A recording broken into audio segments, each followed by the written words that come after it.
information from the candidates. We're going to start with the sheriff's candidates. That is Timothy Saxon, Jayme Bayley, and for Board of Supervisors, Jeremy Brown. And Heidi Carpenter-Harris, the other Board of Supervisors candidate, couldn't make it. I'm going to be reading her statement after Jeremy is finished. So we're going to begin with, which of the two of you would like? I think alphabetically it would be you. Jayme, you want to start? Me? Okay.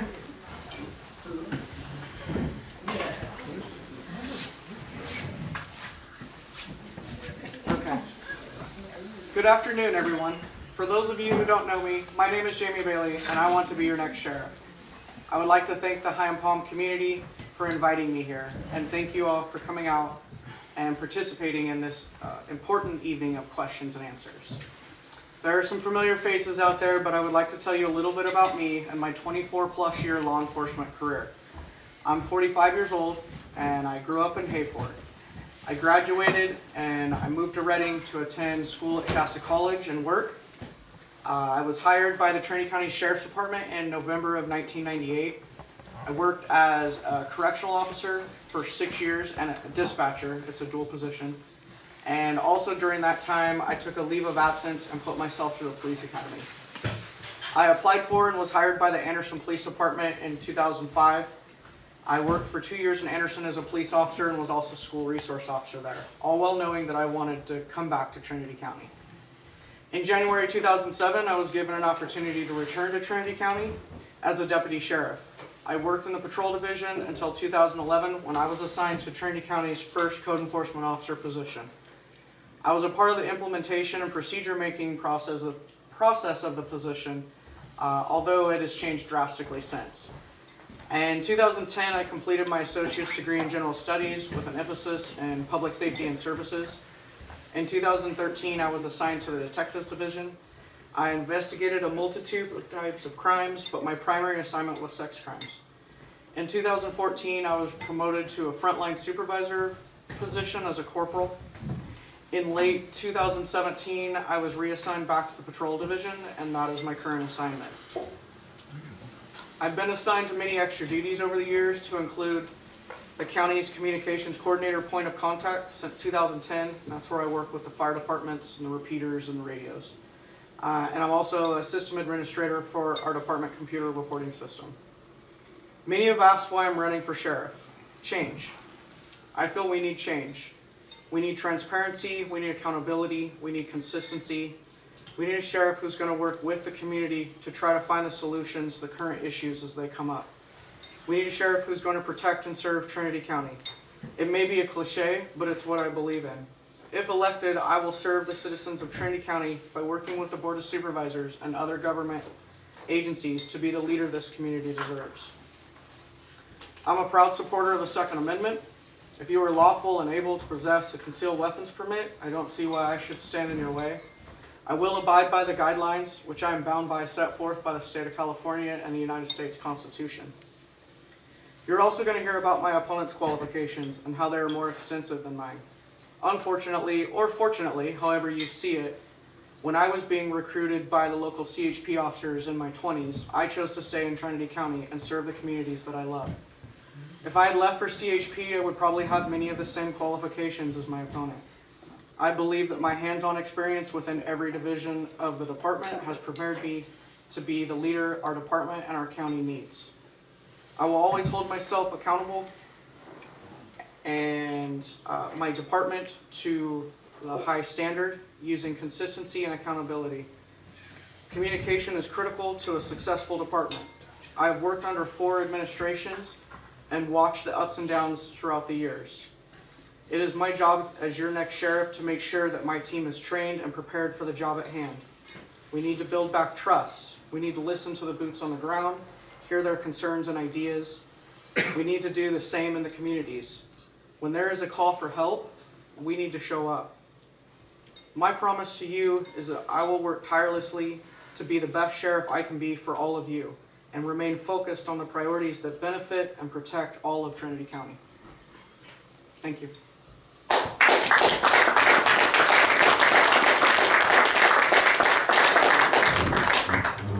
Good evening. My name is Tim Saxon. I'm the current sheriff.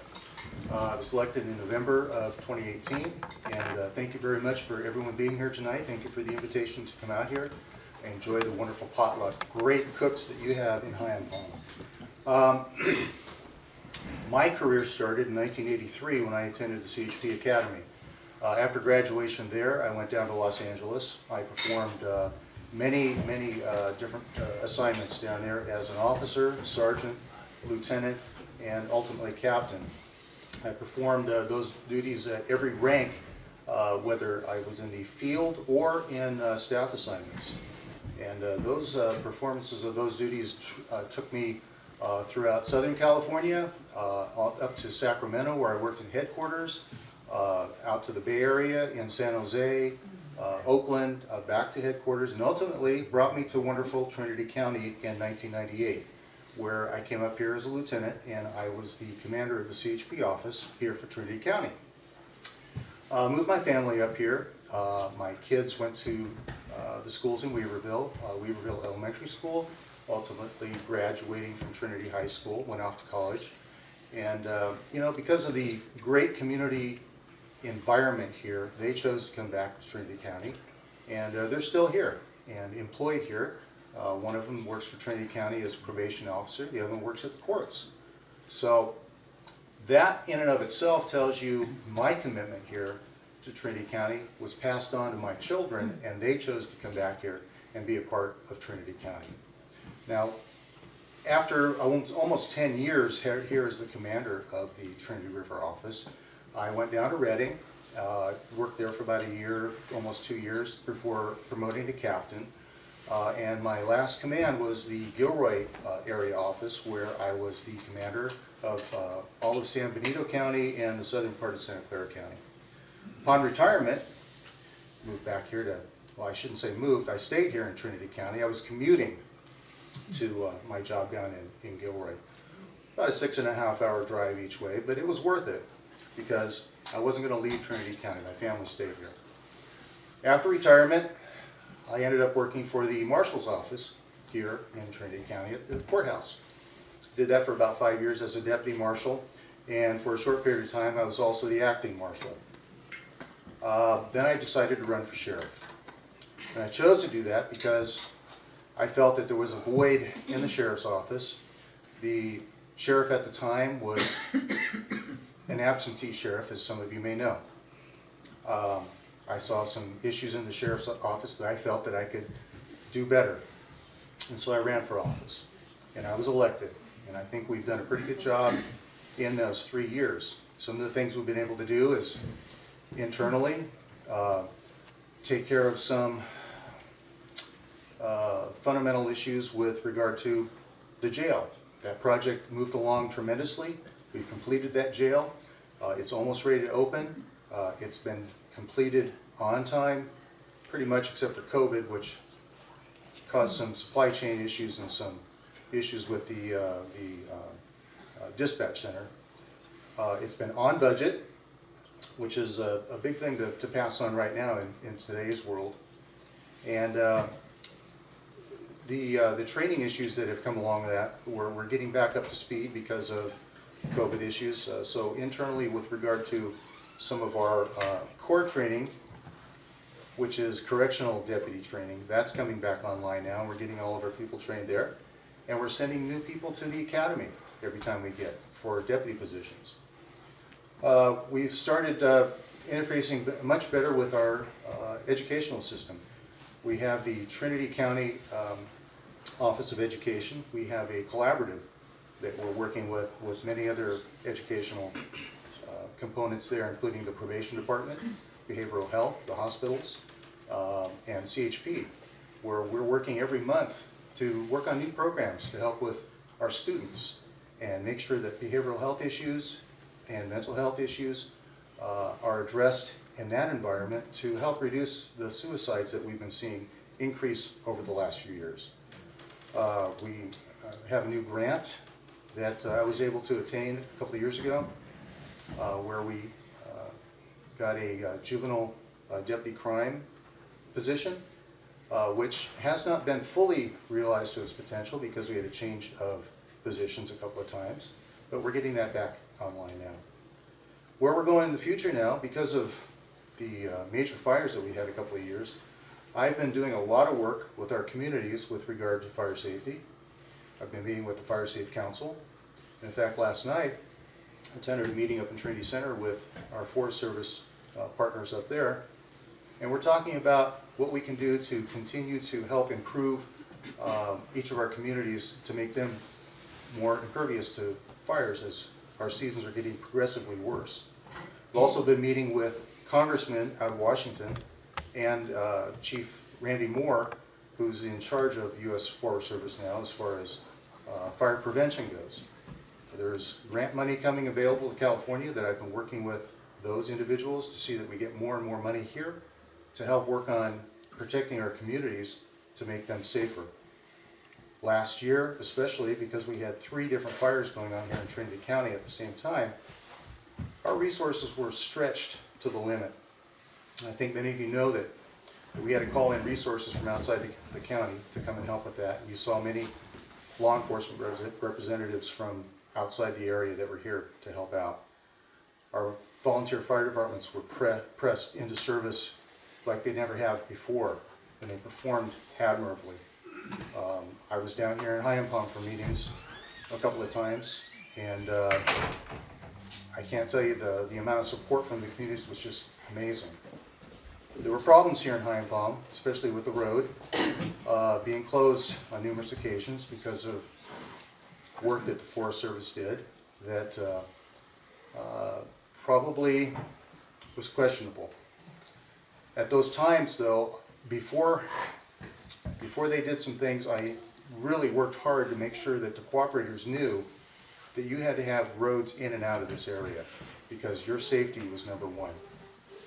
And on those cooperator meetings, I think there were a few people in this room who were on those meetings that heard me say that number one issue was make sure those egress and ingress roads were open and ready and available. So on that note, you'll also hear that I am working with the California Forest Service teams to improve the training that the incident management teams from Forest Service are getting, so that they're aware that they need to listen to the local resources at a higher level so that they understand that our needs are just as important, if not greater, than their needs when they're working on these fires. So that's another concern that I'm having, as well as working with them to understand fully that the thinning and backfires that they're doing in these counties need to be controlled much better. And they're listening, folks, they're listening, because they're also working on plans on how to improve the thinning process and bring jobs into our communities to help alleviate some of the problems that we're having. So those are just a few of the things that I have been working on, that I will continue to work on, because I think it's important that your sheriff be involved in the communities, be involved in your lives, because I've lived here for 24 years now. I'm not moving. I'm going to stay here, and that's why I want to do another 4 years as your sheriff. Thank you.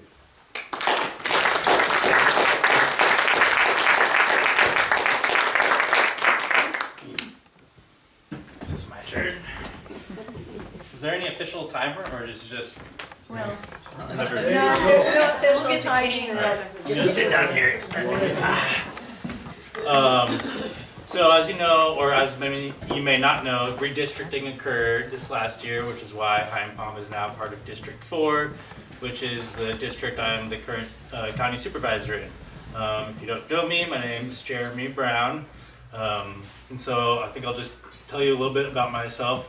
I grew up in Palo Alto. My parents met in Yosemite. My father did trail crew in Yosemite, so we grew up going backpacking a lot.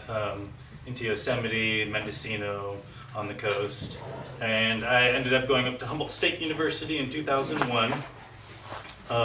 Studied there for a few years, traveled around the country, worked on some farms doing the woofing, traveling and working on organic farms program, and I made my way back eventually to Humboldt County, worked at some of the garden supply stores on the coast, and then moved to Willow Creek in 2007. and opened up Farmer Brown's Garden Supply, which was a small fertilizer soil store. Mostly served the growing communication or the growing community of Willow Creek area, but we diversified to feed and straw and other garden supplies and nursery supplies, and then eventually purchased Bigfoot Contractor Supply, moved there and became Bigfoot Supply. Ran that for a few years, selling lumber and hardware. I think some of you may have shopped there a couple times, and then sold that to Daisy's, which is now Daisy's, and they're an all employee-owned company. So some of my employees that were still there are now currently there still, and it's been pretty neat to see the evolution of it from a small place that I was just me sitting at a counter to now this big employee-owned company.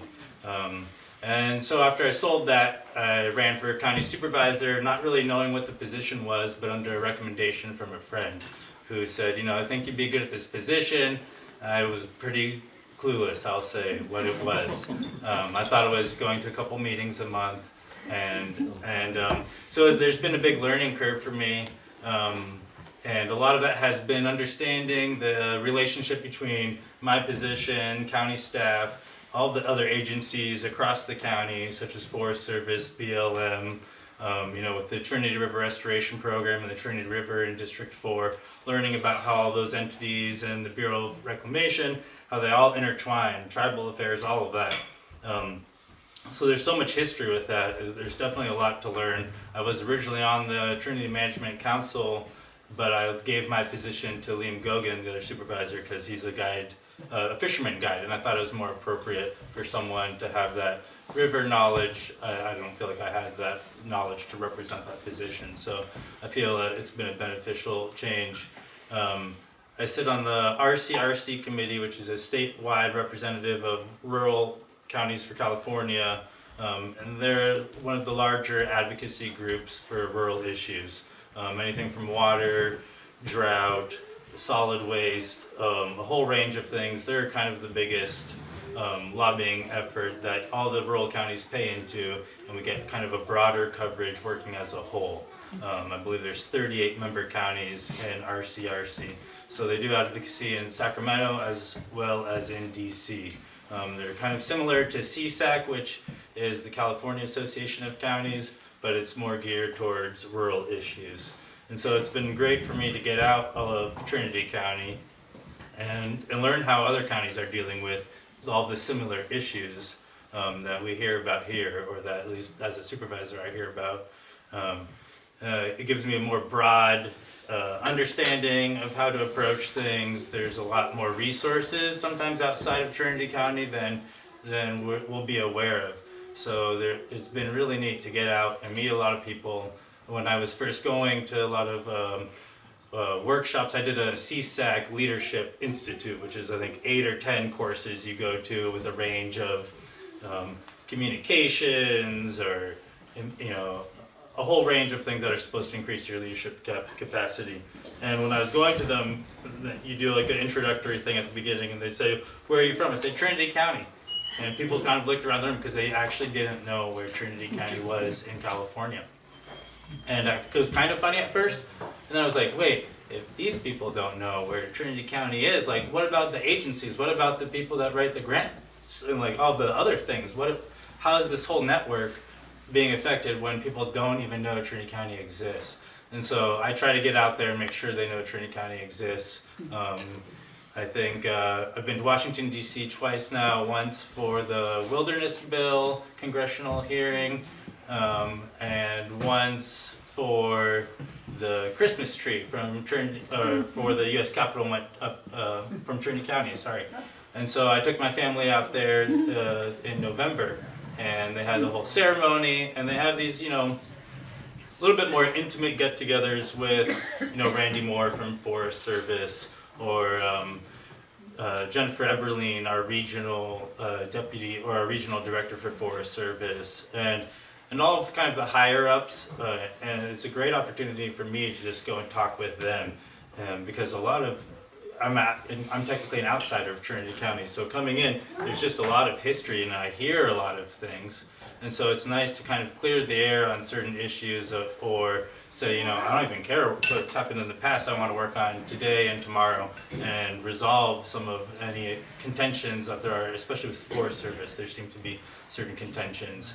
And so it's been honestly refreshing having this position, getting out there across the state, across the country, meeting a lot of amazing people who have dedicated their lives to public service through these careers. And I can't imagine what a career would be like in any of the county positions or in public safety. I definitely admire and really respect people for putting that time in, because it's challenging and it's a black hole and it's endless. And then the last 2 years with COVID, that just it made everything that much more challenging and caused a lot of division. And so whenever there's further division, it's always harder to bring people back together. And so kind of seeing that in the county staff and employees and looking for ways where any morale can be increased. I like to think I have a good sense of humor, so trying to bring humor into some of the tough situations.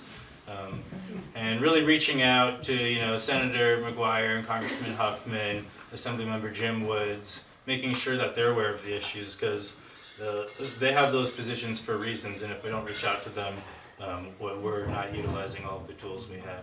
So I think that's pretty good for 4 minutes, probably 6 minutes maybe.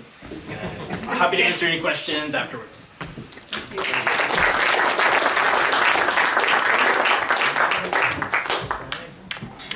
Okay, one more speaker, that's me. I am representing the other Board of Supervisors who's on the ballot in June. Her name is Heidi Carpenter-Harris. Heidi Carpenter-Harris. Okay, this is what she sent me to read out to you. Hello and good evening. Thank you for taking the time to listen to my note to you all. I regret that I cannot be in personal attendance and will look forward to seeing you all at the pie auction. I am in Chico tonight celebrating and honoring women in agriculture at the Common Threads North Banquet. I am the MC and serve on the committee, so my presence is a must. I enjoy representing our region and highlighting the timber and cattle industry of Trinity County. We are often overlooked, and it is a passion of mine to shine the light on our county. I live just down the river from you as the crow flies just over the ridge on land that has been in my family for many generations. Rangeland stewardship, water quality, water quantity, fire resilience, and healthy forest are my lifelong work. I have worked in conservation for over 20 years, serving landowners in Humboldt and Trinity counties. I have worked for government agencies, private sector, and now have my own business doing land stewardship consulting and leadership development for land-based professionals. Having lived and raised my family in Western Trinity County, I know firsthand the struggles and the blessing of rural life. Facing these alongside my family and friends is what prompted me to run for District 4 Board of Supervisors.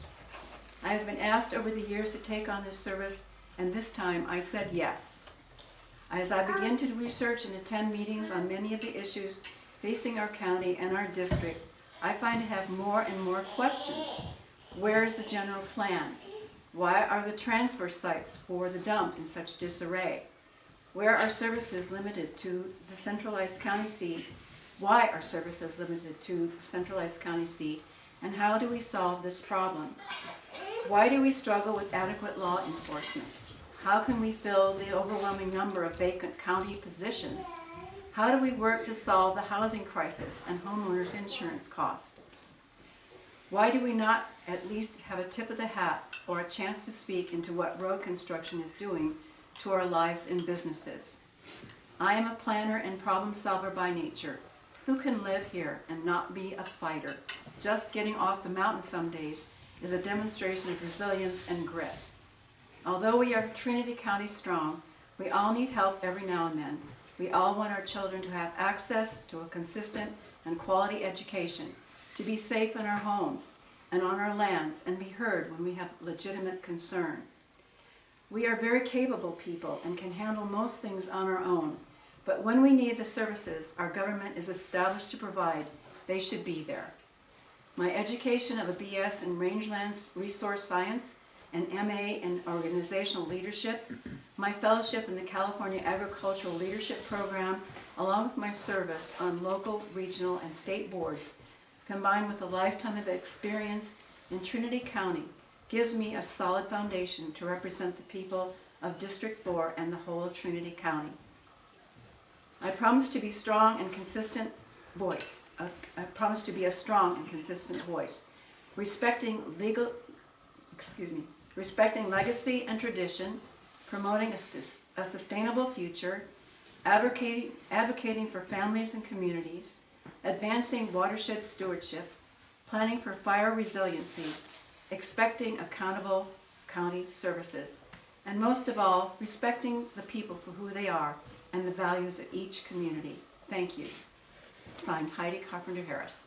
And she reminds everyone to make sure you've got your voter's registration up to date with your current address. Thanks for listening.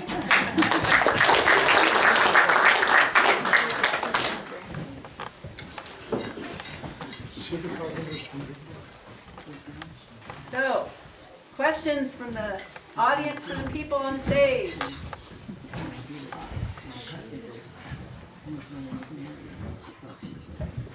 So, Tim, you mentioned about jobs in the community, like create you toward the end of your Yes. thing. Tell me more about that.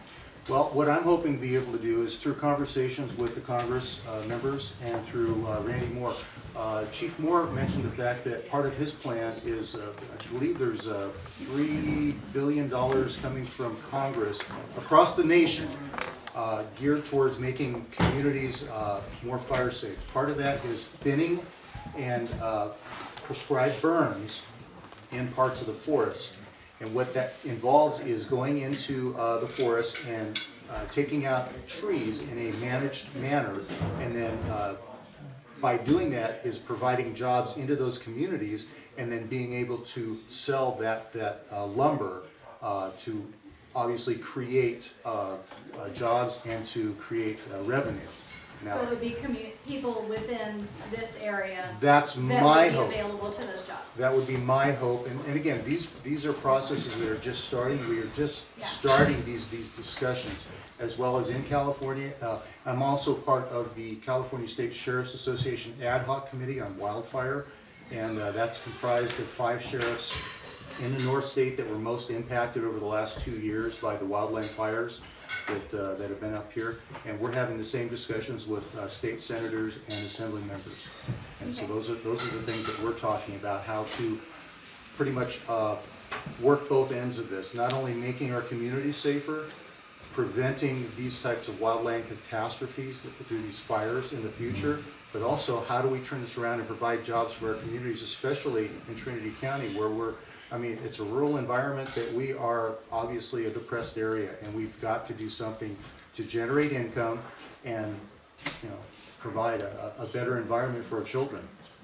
And then, Jayme, what were your thoughts beyond that? I would totally agree with her.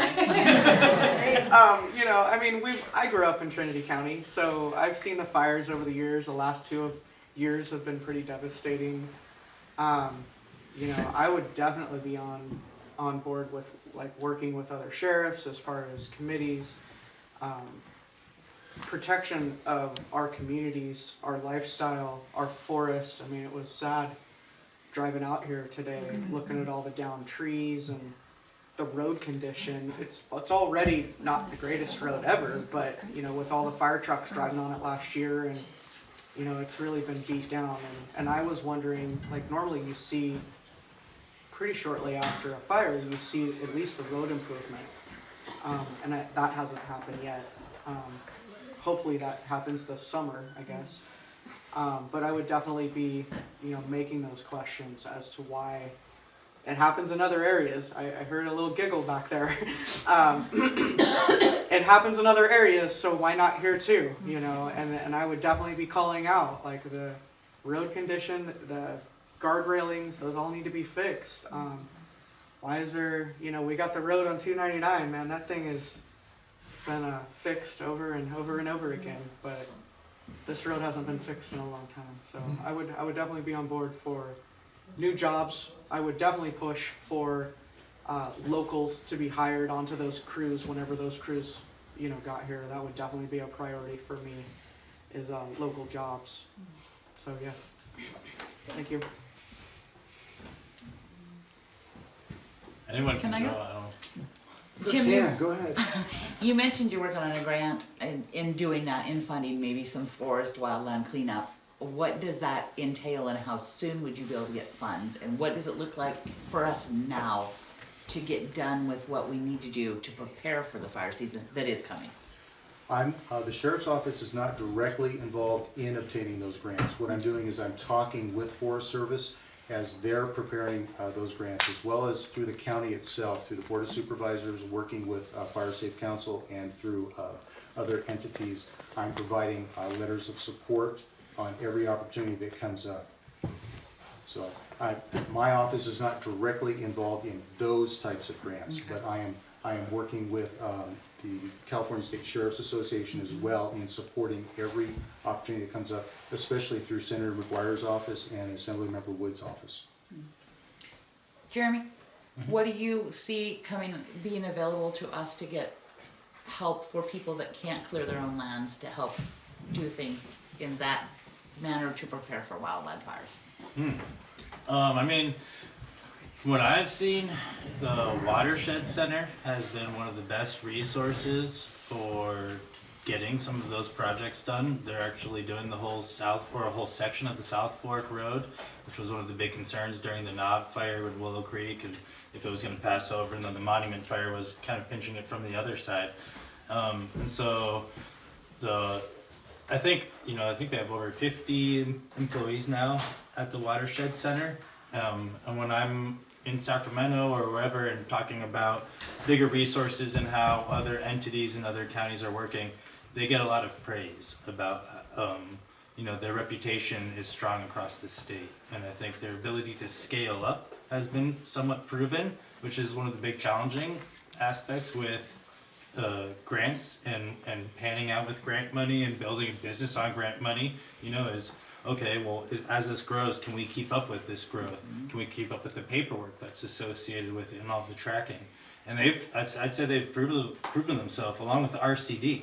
And so the RCD has a mastered stewardship agreement with Forest Service. So the RCD has a lot of ability to currently do fuels reductions on Forest Service lands. That has kind of already been established. Whether or not that's fully utilized, I'd say that's up for discussion, but it is an area where the Watershed Center can come in and kind of utilize that also with the RCD, because Watershed Center can work with RCD or as a third party of RCDs. Watershed Center's pretty busy right now though, right? I'd say so, yeah. Correct. Yeah. They're the ones that Yeah. administer the grants. For RCD too though? Well, what about we butt up against so much Forest Service land, and how are we gonna get there? So, like out of the box ideas, if there was a homeowners association could apply for an equip grant with the NRCS office, and you guys could do a whole fuels treatment. But who implements that? Either yourselves and you get paid back, or you hire the Watershed Center or RCD. So yeah, there's definitely, it goes back to who's gonna actually cut the shrub and things like that. But I do think that the Watershed Center definitely stands as a kind of a trophy demonstration on what a nonprofit organization can do for a county. And, it's challenging, but they're doing a good job. And, it's interesting too, because everyone that moved to Trinity County wanted to be left alone. And I think a lot of time has passed and a lot of vegetation has grown, a lot of roads have crumbled. And now when incidents happen, it's not the same as it used to be, where everyone's like, oh great, we're hunkered in. And there's a little bit more of a panic associated. And then I noticed that definitely with the winter storm in Willow Creek, as well as the Monument fire. The Monument fire burned through our entire property in Burnt Ranch. And it was very educational for me, learning how the fire moves. It was almost a pretty healthy burn for the most part. But learning about the policies, and as Tim mentioned, the incident command teams that come in, they come in from Ventura and Los Angeles, and they hunker in for 2 weeks, and they don't know where they are. They don't understand the topography. Our local crews are out in other areas when these fires happen, and so you know, we as a supervisor, we do get this opportunity to talk with Huffman, McGuire, or Randy Moore, and have these pretty honest, open conversations. And you know, one of my things was, I don't think personality type should determine the fire policy, and it totally does. You have people that come in that are nice and care about people and care about communities, and you see a huge difference of the people that come in and they have like a concrete wall already built, and they're like, I'm here for 2 weeks, I have a job to do, and I don't want to get to know you. And so, yeah, it's, you know, there's lots of grants and programs out there. Utilizing it is a big deal. A lot of people with the EQUIP grants, they didn't trust the government to come on their property, and they didn't want to engage in a contract agreement. On our property, we're in an ag forest, we're on a 640 acre section, so we did 46 acres of thinning, or we're doing it through an EQUIP grant, and replacing a bunch of culverts and rolling dips and all this stuff. And I didn't know about it until I was running for supervisor and walking around Weaverville. I was like, what's this office? What do they do? And I went and said, what do you guys offer for the community? What can I bring back to constituents? And I walked out with an application. And they said, you know, it's underutilized. And when we don't fulfill all of the funding that they're allocated, they diminish that funding. And so definitely increasing the participation in those programs is a big deal. And kind of circling back to Watershed Center, I've been talking with Nicolette and also Kelly Sheen at RCD about doing a Good Neighbor Authority program with Forest Service. And that's essentially when, yeah, there's kind of 2 phases. You have the Mastered Stewardship Agreement, where you can do a bunch of fields works, implementations, and you're kind of a more invested third-party contractor with Forest Service. And then there's the Good Neighbor Authority, where they actually give you direct money. And it goes straight into RCD or straight into Watershed Center, and they get to dictate how those funds are spent. And so you skip this whole bottlenecking, middleman, desk-sitting paperwork dilemma where it gets held up. And so that's something we've been pushing pretty hard for the last few months, especially, you know, after meeting people across the state and across the country saying, well, why can't Trinity do this? We want to do this. Isn't Watershed Center good enough? Don't you trust them? Isn't RCD good enough? If not, why not? And let's have those conversations. So those have been happening, and with the infrastructure bill getting passed, it's an extensive amount of money coming in to Forest Service alone, so that can go to roads or fields reduction, things like that. I know with the August fire, over $40 million is going into the cleanup and restoration efforts for August fire. So finding out if some of those types of restoration monies can go into things like the roads repairs from the impact to the fire, things like that. Those are, you know, I think questions that supervisors have a good opportunity to ask and get quick responses on. And you're willing to bring those answers and things out to the community? Oh, happily. Yeah. I love challenges. I love hard questions. I love engaging with people. I love asking the people that are supposed to get their job done why they're not able to do it, and finding a really nice way of doing it, and saying, you know, well, how can I help you get your job done, or what, you know, what is the holdup? I try not to go around people too much, but sometimes I do, and I'll say, you know what, I'm not satisfied. I'm going to call your boss in Sacramento because I'm not satisfied with your answer and you're not responding. So sorry, but that's what I'm going to do, and it usually works out really well. And I apologize to the other person. I'm like, sorry, I didn't mean to. I thought I didn't mean to do that because I definitely meant to do it. But, you know, I try to be kind of naive because I don't think myself as a politician. You know, I haven't done this as a career. It's so new to me. If I make a mistake, people are pretty understanding.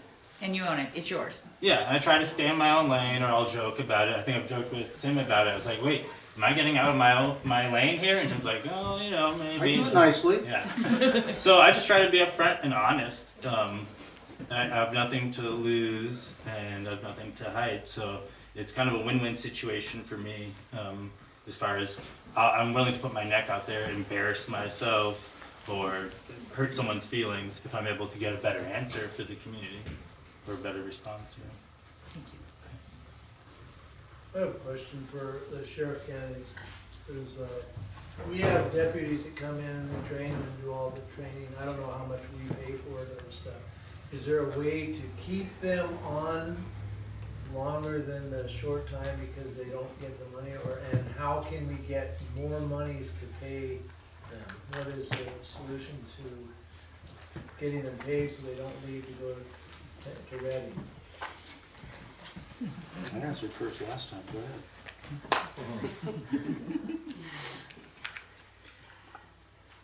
I mean, in the grander scheme of things, obviously there's no money tree growing in Trinity County, or we'd all be, plucking from that tree.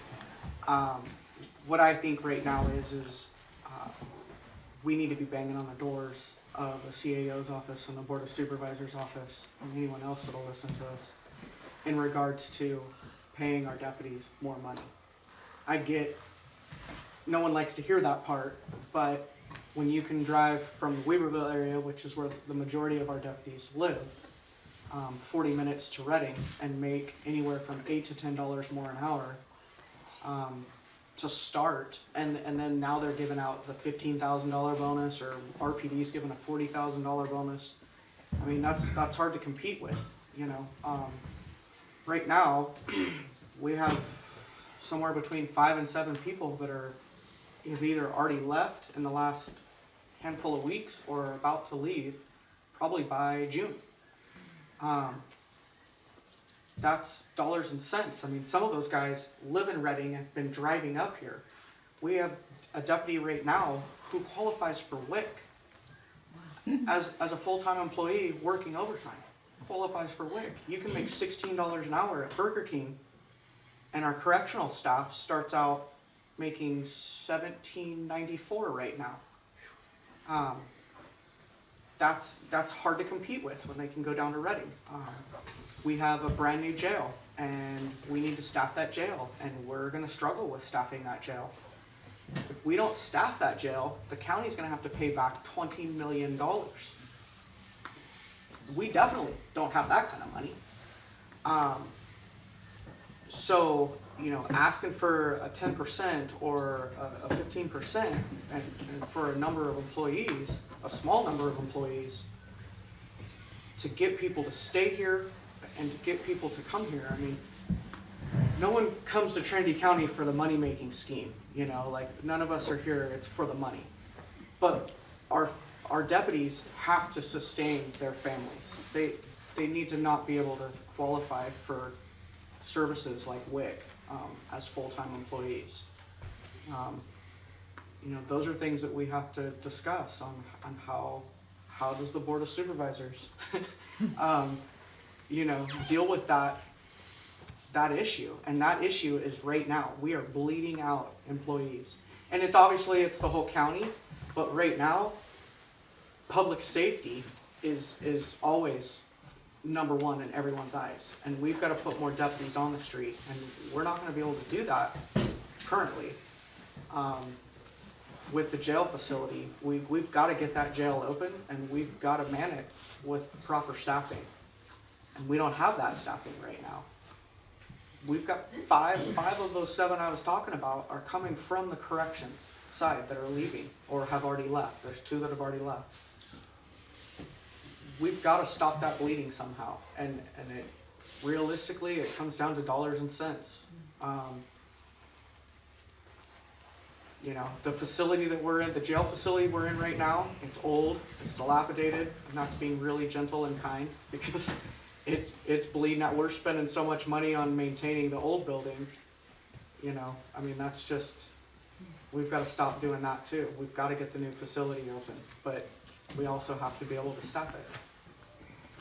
How many people does the new jail house?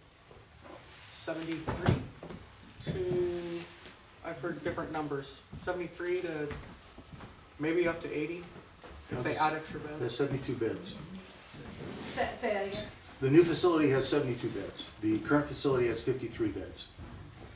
Can I ask what what kind of, I'm relatively new to this area, so my husband's family has been here since the 30s, but I'm new. What kind of crimes fills that jail? Is it cannabis crimes? Is it, I mean, it seems like that's kind of been, Cannabis this crime, may be a stupid question, but. cannabis crimes right now are misdemeanors, which Yeah. means that right now in the current facility, they're primarily felonies that are in there. Like murders, We beatings, have abuse. high assaults, we have murder. They are currently accused of murder. Yeah, Okay. They're primarily awaiting trial, awaiting sentencing, they're awaiting going to state prison, things of that nature. yeah, But they're primarily felons, okay. Violent felons. yes. People I don't want on my property. People that we do not want on the street, Okay. people that you don't want on the street. I just, in this community, Yeah. I meet all these nice people. It's Absolutely, It's as hard it for should me. be, throw the dog fighters in there, I don't care. as it should be, absolutely. And, Okay. and the new facility is much safer for the correctional deputies. It's a much more high-tech facility, it's going to be much more safer. What makes it safer? Like what kind of things you It, change it will that? have electronic cells, electronic doors. It'll have cells where there will be 2 beds in each cell or single cells and a dorm area, electronic control areas, it's a better surveillance system.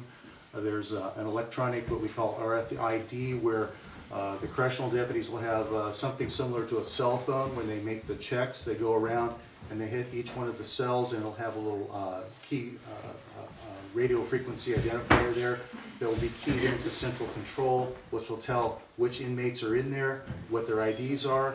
It'll go that way instead of having to go around inside the cells and whatnot. You can do the checks much more quickly, on time. There's a video feed, so that helps with liability. Yeah. So that if anything were to happen, we know right away that, hey, at 1800 hours, Officer so-and-so went around, did that bed check, that person was in there, was alive, was doing well, so if anything were to happen to that person later on, we know, hey, liability-wise, we did the right thing.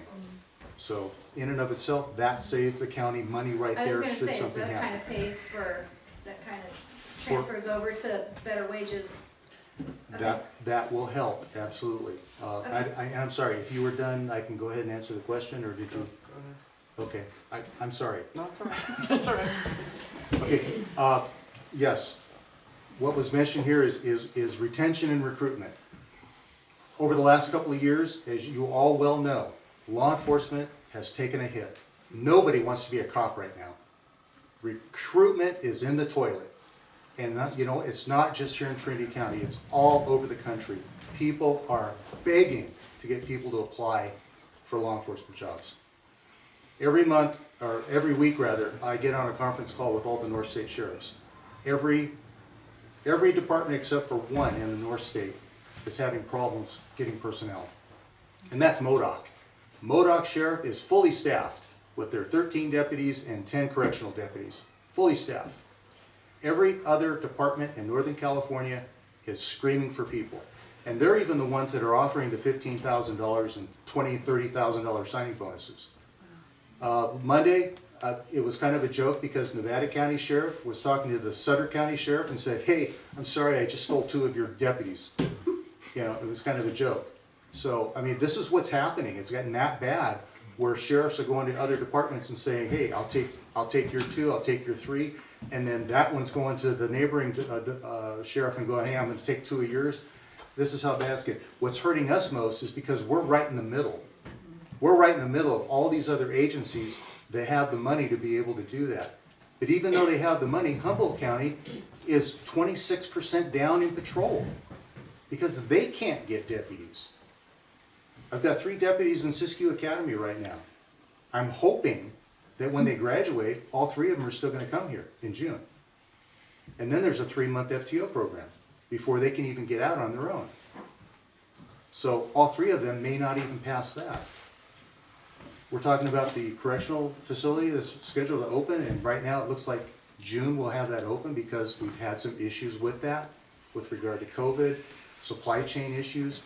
We had damage from the storm that we had last year. We just now got the rest of the parts to finish fixing the HVAC systems up on the roof. Our new dispatch center is ready to come online. But here's the issue with that. Once we get that all done, yes, we're going to be very, very challenged as far as completely staffing that. But here's the thing. I'm required as sheriff to operate a jail. That jail will be open one way or the other. And if that means I have to staff it with taking deputies, I will have to do that because I'm required to have that jail open. That will definitely impact patrol, which means overtime. So I'm gonna have to pay overtime to put those deputies back on the road on overtime. So, or I'm gonna have to be paying more money for correctional deputies to work extra shifts until I can get those hired. So what are we doing on that? There's a couple of things. Number one, I proposed and sent in a revised plan to Human Resources to create 2 additional classifications. One of them is strictly a dispatch classification, so separating it from correctional/dispatch positions that we currently have to just dispatch positions. What does that mean? Well, hopefully, people who don't want to have to interact with inmates and be a sworn correctional deputy will want to join our department and just be a dispatch. So they don't have to ever interact with inmates. Some people may be interested in that position. So I'm hopefully going to be able to recruit people for that.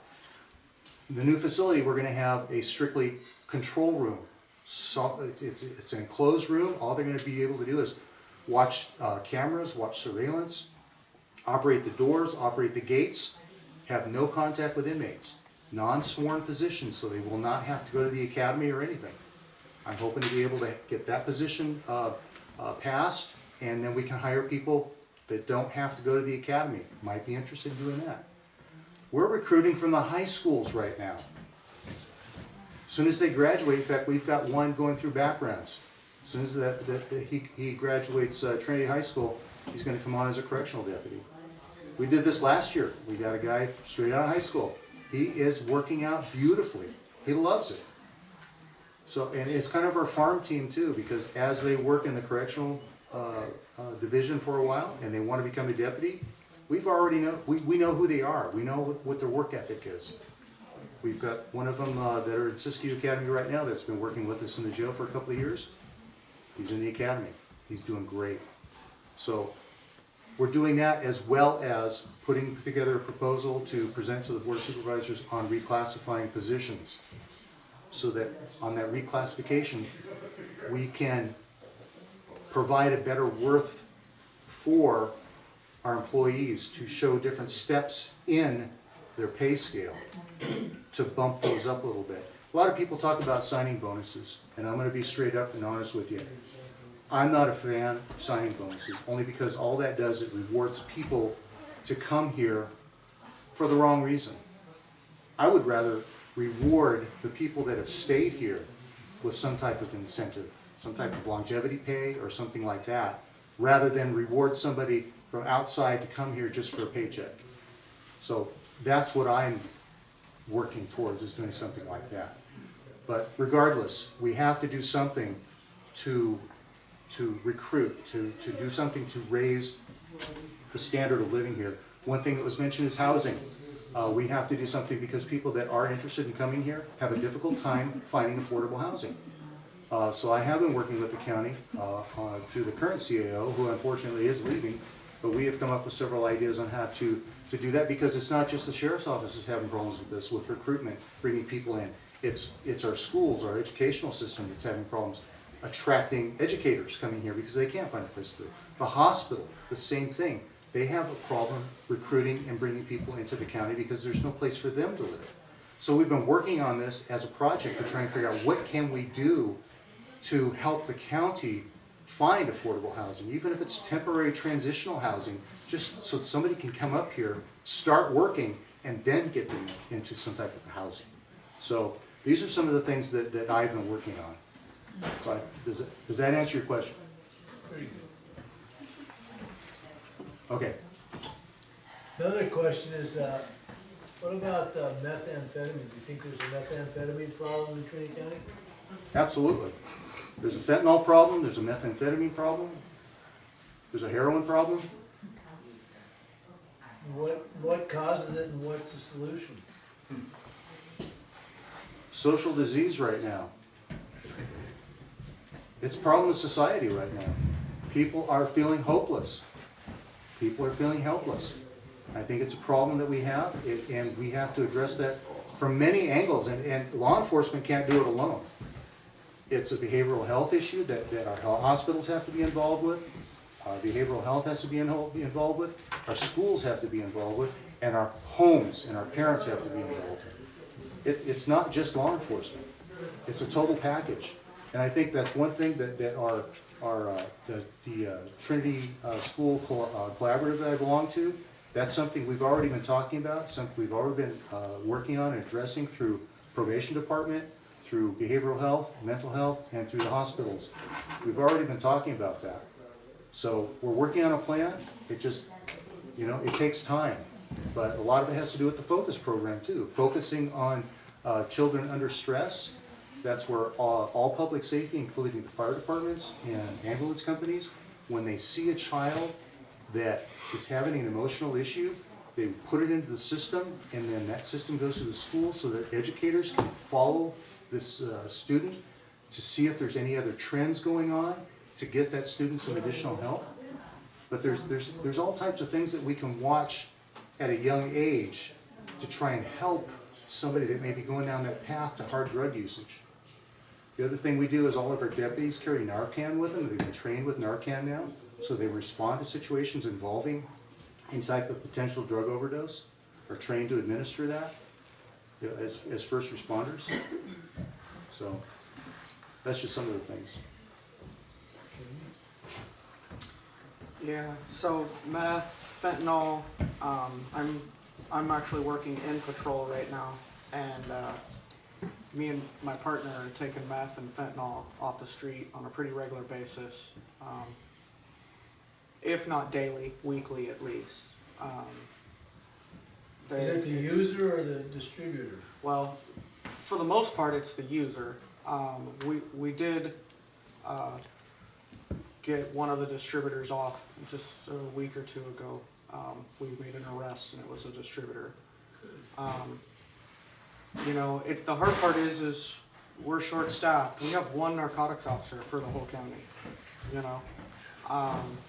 and we have money that's coming in for marijuana issues. Off the top of my head, I don't know if we have money coming to the table or money available in regards to combating meth, but you can't combat a meth dealer or a fentanyl dealer or a heroin dealer with one officer. Those investigations are highly extensive, and they take time, and they take progress and work, and you can't do that with one guy. Now, I believe that giving our guys some training, some of the just regular patrol guys, the training or working in that division can help overlap that single person in the narcotics division if we have patrol guys that, and yeah, we get slammed with calls some days, but there's also days where we don't. And if there is a focus, if we have a specific house or a specific area that appears to be an issue, if more than just that one guy focuses on that area, there's certain ways to investigate those types of crimes and certain things that need to happen. And those can happen with the assistance of the patrol division. So I would like to focus more on the dealers, but again, without staffing, that's a difficult task. I don't know anyone in our department, I don't know anyone in our communities other than the dealers and users themselves that don't want to see dealers off the street. Obviously, the state of California has voted to make the users, it's basically an infraction or a misdemeanor. We don't take people to jail on that stuff anymore for just the personal use drugs. And we don't have the room anyways. If you have a house full or a jail full of violent offenders, we're not going to kick a violent offender loose because this guy uses methamphetamine. Now that's not enough, that's not enough punishment, but at the same time, we can't, replace one with the other. It's just not. And I know people don't like to hear that, but because there should be consequences.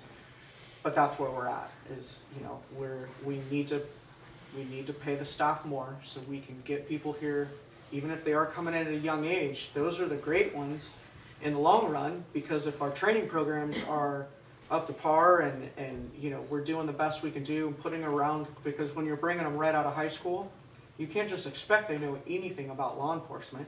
So we're at a point now where we actually have to raise these kids, teach them how to be adults, and teach them how to be cops or correctional officers at the same time. We can't just throw them to the job and say, all right, go do it. It's just not like that anymore. The kids now they just have different levels of how they've been raised than how we were raised. And so it's going to take a little bit more, but if you train these young guys and gals at a younger age, you can really mold them into the type of officer that you want them to be. So I think that's a benefit in some sense, although it does take longer to get someone up to par when they're starting out at 18 versus 20, 21, 22, But yeah, the focus needs to be on meth. Yes, we have the marijuana stuff too, but the meth and the fentanyl and the heroin, that's what's killing people, and that's what's truly destroying lives, and that is something that we need to focus on. And even down at the school age, these kids, they're little bitty kids, and they're kindergarten and first grade. Those are like super impressionable, and if they're in a home where their parents are using fentanyl or meth or heroin and things are bad. I've been in those homes, and they're not learning coping skills. They're not learning the daily skills to grow up and to be able to function. And they're developing way later than what we did. And I'm not that old, we have to focus on the schools. We have to focus on education. We have to focus on helping the parents. And you can lead the horse to water, but you can't make them drink, as far as the people who want to get off drugs. But those people that do want to get off drugs, the services need to be available to them. We need to make sure that we're providing those services to them. And there's going to be somebody who wants to, but they're going to fall off that wagon, and they're going to fall off that wagon because it's not an easy process. We have to be there to support. And our deputies, I'm out there on the street, I see our guys, and they're working hard, and when we are communicating with the homelessness and the people who are on the street, and we make contacts with these kids, we need to show them that there is a different way, Jayme, how does your initial as a law enforcement officer, how does your initial call happen? Like, how do you find out?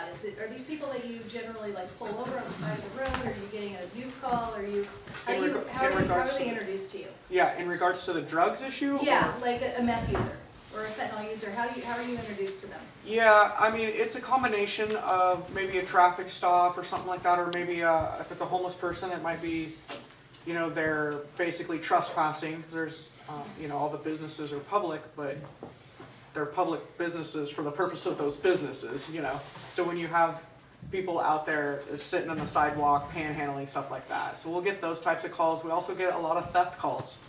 A lot of assault calls comes from people who are using meth, fentanyl, heroin, or trying to buy fentanyl, heroin, And then do you take that, say like a theft call, where do you go from that? Like as a law enforcement person, how do you take that theft call? Do you just cite them and then let them go? Do you keep an eye on them? Does that initiate something else? I'm just trying to get a grasp on what happens on your end. Where does all this go? How does the whole process happen where you guys are actually, right? Because if you're just citing them, it seems like it would be a hard thing to get a hold of. Right. It kind of depends on the scenario. A theft as over $950 is a felony. Under $950 is a misdemeanor. So and they don't have that money, right? Correct, but the theft of whatever they stole. Okay. So if the thought you meant the items citation. themselves are $950 or more, it becomes a felony. Now even then, those felons versus violent felons, which one are we gonna keep in jail? It's a tough call. Depends on what our population is. Our population is always over max right now.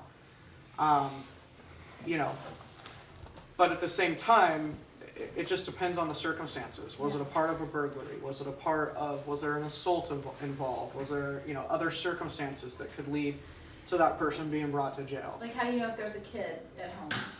Yeah, sometimes we don't end up knowing. Maybe they're new to town and we haven't had that contact at a home environment.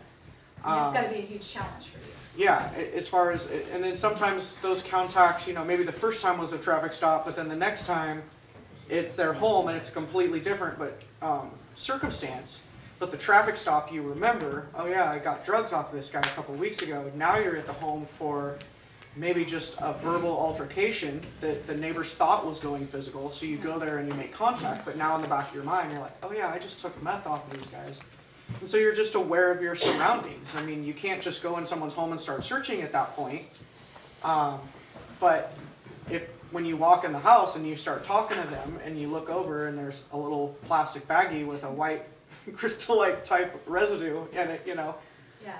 those are the things, you know, I mean, you have to be aware of your surrounding and what's going on and in that environment. And then you get there and you see, maybe you don't even see the kids because maybe they're asleep or in their bedroom, but you see kids' toys. So now that gives you an indication. And those are scenarios where we can contact a Child Protective Services and advise them, like, hey, I did this traffic stop a couple weeks ago, I took meth off this person, now I've gone to their house, there was a verbal altercation, and there's kids' toys here, or there's bunk beds, you know, or whatever the scenario is that leads you down the road that there's kids there, even if the kids were somewhere else at the time.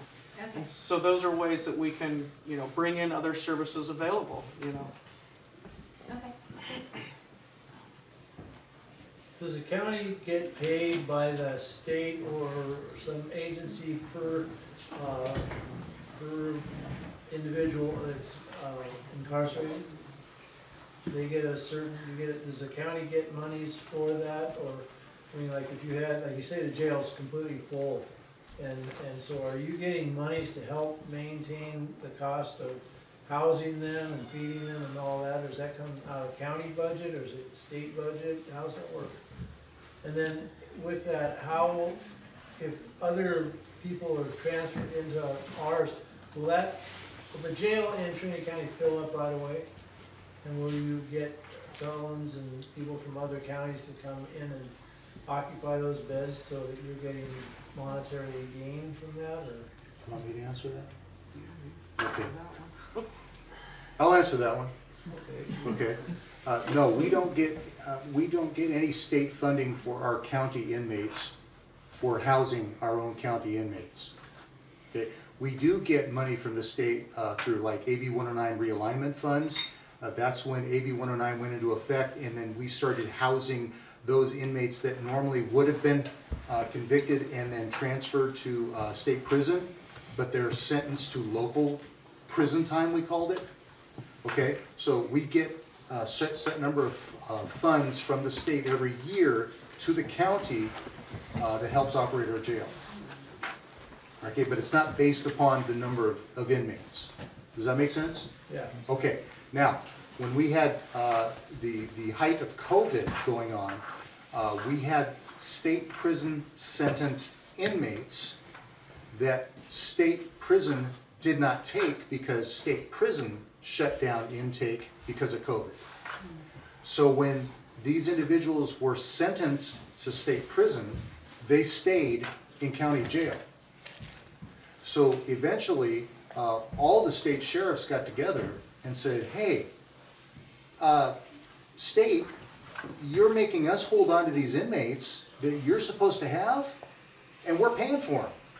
And so we sent a letter to the governor and to state prisons and said, you need to start paying us some money for these. They eventually said, okay. So for every day that we held on to these prisoners, they started paying us until such time as they began accepting prisoners again. So we started getting some money, I forget what it was, $95 a day or something like that, for housing them. And then once they started taking state prisoners again, then that stopped. So, once the new facility opens up, as I said, it's a 72-bed facility. Our current facility is 53 beds. I would envision that within a month to 2 months we'll be full. So we will not be able to accept any inmates from out of the county. So will the county pay for all of it? Absolutely. And that's our responsibility. That's the law. We hook them, we clean them, so to speak. They do the crime in our county. We're responsible to arrest them. I'm responsible to incarcerate them. The district attorney is responsible to prosecute them. If the court finds them guilty and sentences them, then I'm responsible to house them until such time as their sentence is complete. Does that answer your question? Sounds expensive. Yeah, the budget to operate the jail is approximately $4.8 million a year. I do know that other county jails around us, they actually charge booking fees from the other agencies. So like an example, Humboldt County Sheriff's Office, Humboldt County Sheriff runs the Humboldt County Jail. But you have Eureka PD, Arcata PD, Fortuna PD, Riodale PD, CHP, all these other agencies that when they bring someone to jail, they bring them to that county jail. And that's the same here. We obviously don't have all of those other agencies, but we do have CHP, we have Fish and Game, we have Forest Service, we have BLM agencies that do arrest people in our county. And it would, obviously, in the grander scheme of things, comparing Trinity County to Humboldt County, not going to get the type of money that Humboldt County Sheriff gets, but I believe that they charge a booking fee for all those other agencies, and I think that's something that we could do. Are you saying Trinity County doesn't do that? Correct. Why? Good question. Last year, those fees were deemed to be illegal. And I shouldn't say illegal. Last year, a bill was passed to eliminate those fees from the state. Statewide? Yeah, the state passed a law to eliminate booking fees, as well as a lot of other fees, court fees, and other fees as well. Do you know what bill number that was I or do law not. number that was? I do not remember that. But that was lumped in with a lot of other fees that were eliminated at the state level. And I believe, as far as CHP goes, there was some type of an agreement done many, many years ago, and I can't remember what it was, that CHP was not charged booking fees. That was done way before my time. And I don't remember if that was an ordinance, or I don't remember what that was, but because when I was a CHP commander, that came up, and there was some kind of an agreement that was done between CHP and the county. So how does Trinity County pay for all this? I'm sorry? How does Trinity County pay for all of it? A lot of it is, again, it's some money that comes from the state through different funding sources that comes from, for example, AB 109 funding. There's rural sheriff's grant funding that comes from the state. And then much of it, not much of it, about half of it is general fund So money. that's from property taxes? Yes. And some of it comes from sales tax money as well. Little gas tax. I don't know, gas tax money, is that lumped in there too? I thought that Maybe went it to just goes road, the roads, huh? that went to road department. I have another question. How do you feel about dispensaries in Trinity County? And the tax that they would generate? That's his question? Start with him, and I'd like both of your opinions also. I'm not opposed. I think it's an important aspect of supporting the legal cannabis industry. It's pretty important. I know there's a lot of interested people that want to start businesses along the highway, either for tourism or for local purchasing or consumption, however you want to call it. Currently, people can deliver, so I think there are a couple delivery services in the county, but I've never heard how successful they are or how busy they are. But the two stores that the two people that I've heard about being interested is along Highway 299. But yeah, I'm supportive of it. Sheriff candidate? Any type of legal businesses in Trinity County, I'm not opposed to any type of legal businesses in Trinity County. The voters under Prop 64 voted for it, approved it. I don't have anything against them. As long as they're done through the proper ordinance procedures, they follow the law, absolutely. I think there's a place in Trinity County for any type of businesses that are done legally. So.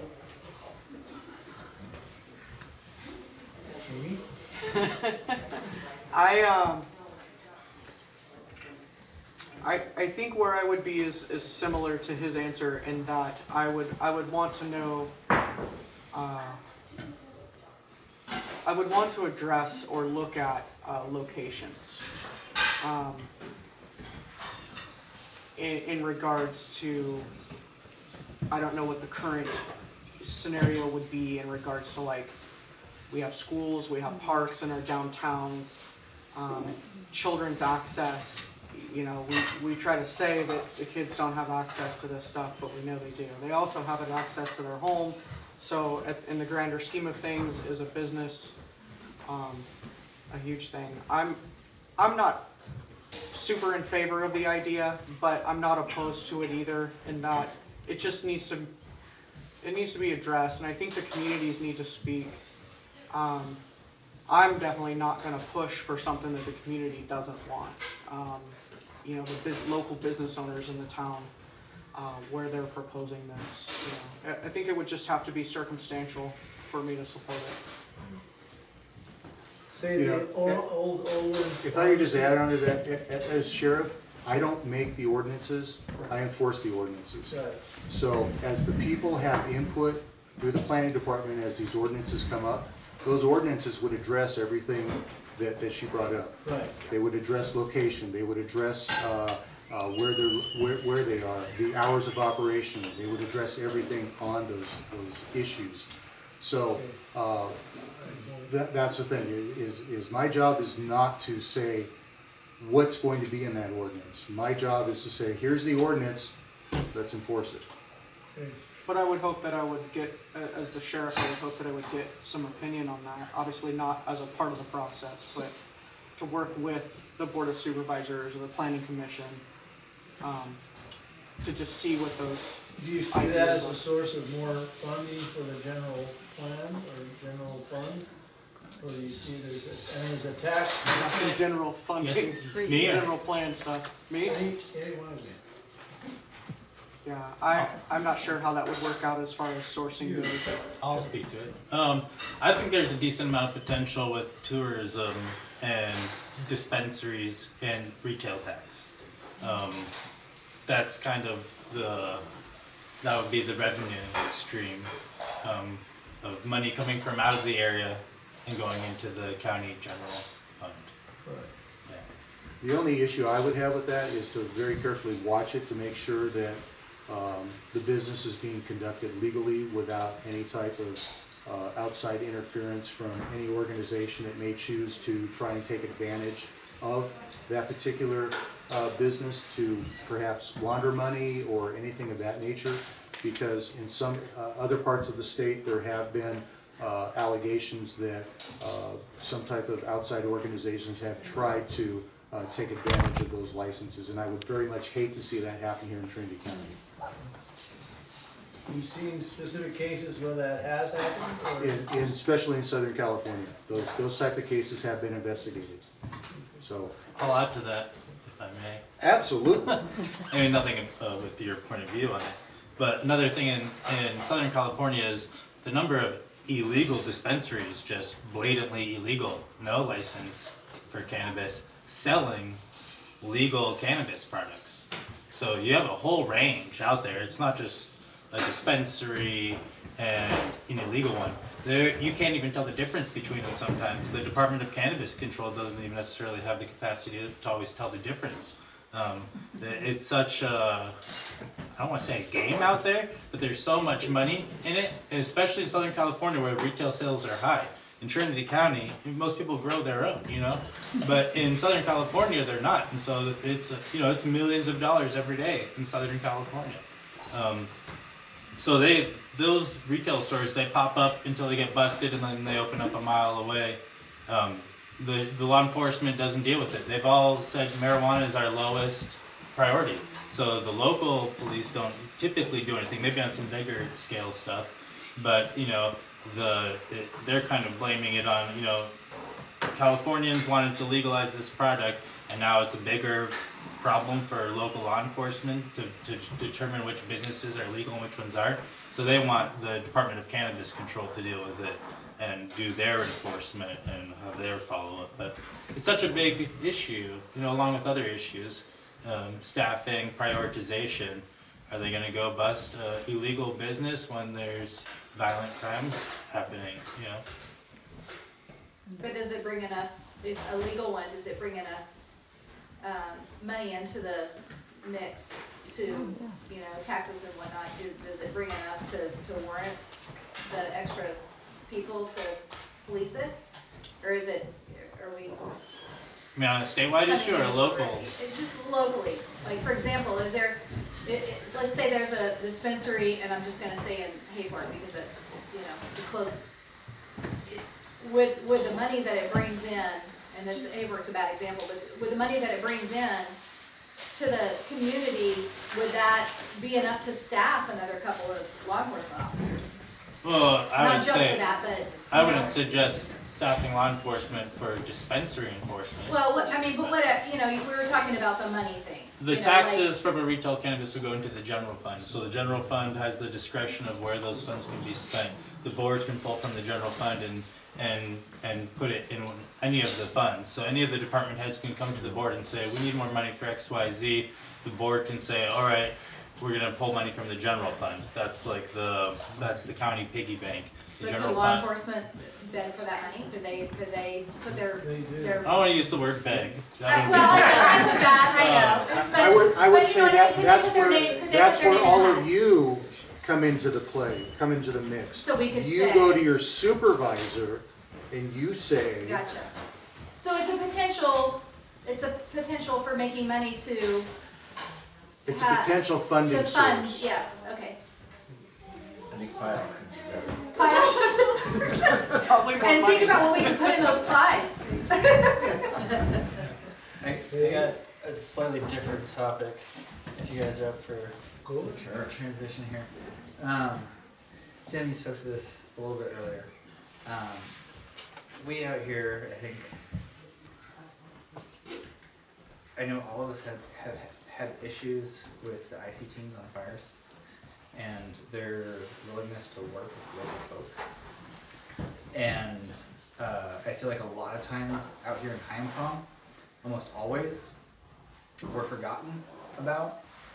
And there's been times when I've been told by the sheriff's office to leave my home and there's no resources coming to protect it.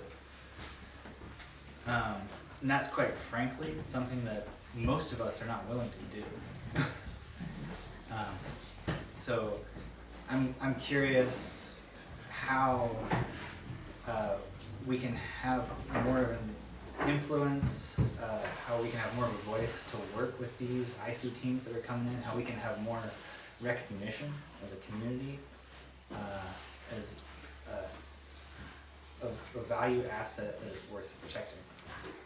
Okay, you're talking about evacuations, Evacuation orders. or you're talking about when a fire is approaching your community. I'm just trying to restate this so that I understand exactly what you're saying. So Yeah, go for it. you're talking about a fire's approaching your community. For example, a Forest Service incident management team and the IC in your area is not willing to work with you, and you're asking how you can get a better working relationship with them? Or am I not hearing that right? I think I'm more trying to dive deeper into a point that you talked about earlier about, you were talking about doing more trainings with IC personnel Okay, to get more community. and that's what I am working towards right now. Sheriff Groden out of Lassen County, and Sheriff Honey out of Butte County, myself, and Sheriff Cooley out of Tuolumne County. These are things that we have brought up to Forest Service, that when they're training their incident management team commanders, now this is only the California teams that they're teaching, that they're training this year. You talking about Cal Fire? You talking about Cal No, Fire? no. or Forest Forest Service. Forest Service in California, they have a training regime that they put together for their incident management team commanders, but they're the teams from California. Each region has teams that they put together. For example, the last couple of years, we got teams from Alaska, Florida. We love the Alaska. Florida, Colorado, Louisiana, I think, was They were here. Farland, I think. One year it was Georgia. Georgia. Anyway, we get them here from all over the country. Well, California trains their own teams that end up going all over the place as well. So we were, when we met with Forest Service Colorado or California, they offered to have us participate in their training for their California teams. And so that's one of the things that we brought up, is the fact that we would love to be able to tell them our experiences here in California and help tell them to work more closely with local resources so that they understand what our communities are about, because we're rural, we're much more different than any other communities in California, let alone the rest of the country. So that's what I was trying to let you know, is those conversations are occurring. That's what I've been a part of. So I had, and Does that answer a little? Yeah. Do you need more? What- I could add to it. I can follow up on that. I'm curious what the other guys have. I said to say about they're also looking at the local area representative, Yeah. and that's like Yes. a old program that they're trying to resurrect, and that is essentially establish someone, most likely someone in one of the fire departments or a fire safe council, as the local point of contact. So when the incident was getting started, they would theoretically reach out to that person early on and be involved with conversations from the get-go. Larry Winter. Yeah, I was gonna say, Yeah. we, here in Hyampom, we were the ones that got that started for Trinity County. Larry Winters, has been doing that for several years. Tried to encourage the Fire Safe Council to pick up on it, but no other communities did it. But as you just said, there is a movement now, and I think if it's a requirement or whatever, that it is going to happen in other communities. They're bringing it back. Yeah. So one of the things I haven't heard anybody up there mention tonight about fire safety, so if you have PG&E lines running through your property and there's a bunch of trees, if you harp on PG&E, they will finally, eventually, it took us 4.5 months where I live. They will send a crew out and they will cut a tree down for free and clear defensible space around your We have- PG&E lines. We have PUD here. We don't have any PG&E. Okay.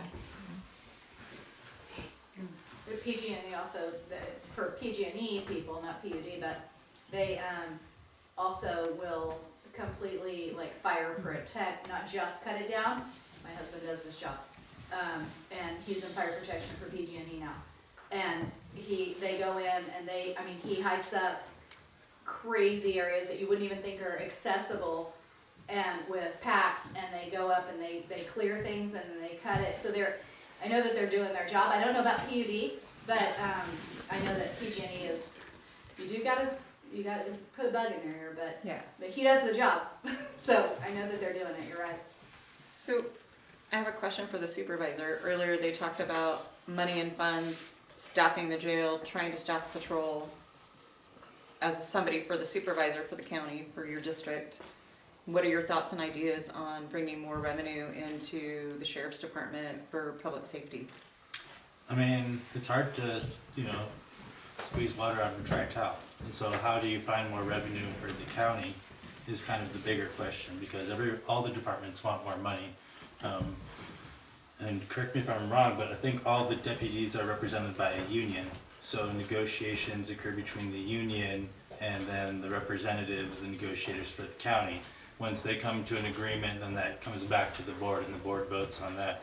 So I believe the last time negotiations happened were last year at the union's request. So it's not that anything doesn't happen, it's that it happens in amounts that are very small and incremental. And especially with inflation and cost of living, when you get, a $1 raise or a 25-cent raise, some of these things are nominal. Especially when, another place is doing a sign-on bonus. I'm gonna get $40,000 next week. I don't care what happens after that because I'll have that money secured. So it's challenging.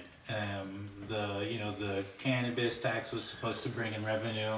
It has yet to really bring in any significant revenue, kind of with the other issues with the industry and the other issues with the county program.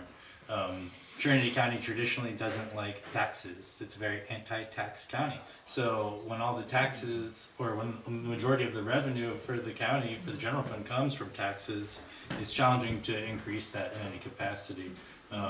An area that has potential, in my opinion, is the TOT tax, which is the transient occupancy tax. So tourists, typically anyone that stays in a hotel or a VRBO now, a tax would be collected from them that goes into the general fund, and then that can go to the sheriff's office or any of the other departments. Also a T-bid tax, that's one that can be formed, and that's usually the business owners that can form that tax.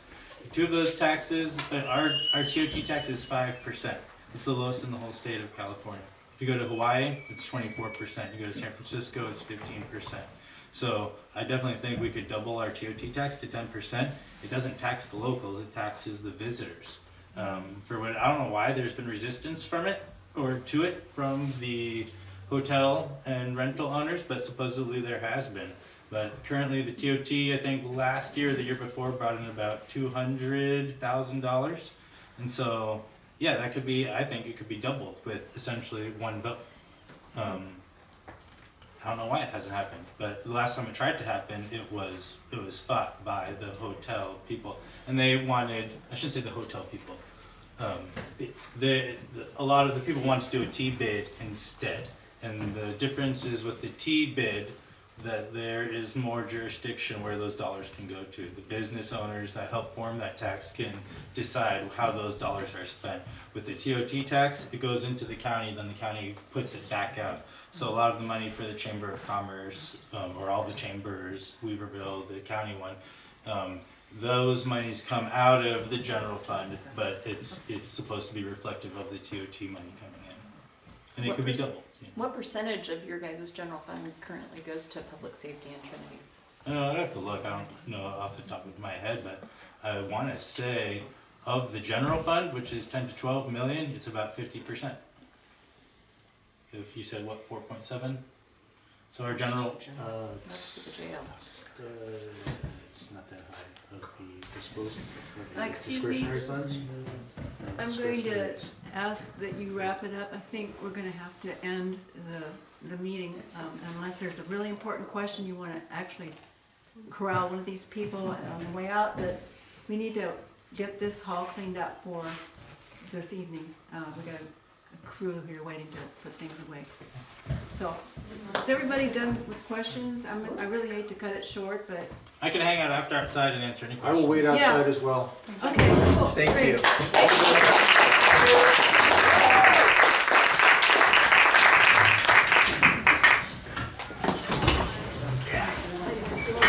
I hope you enjoyed my podcast. Thank you for watching.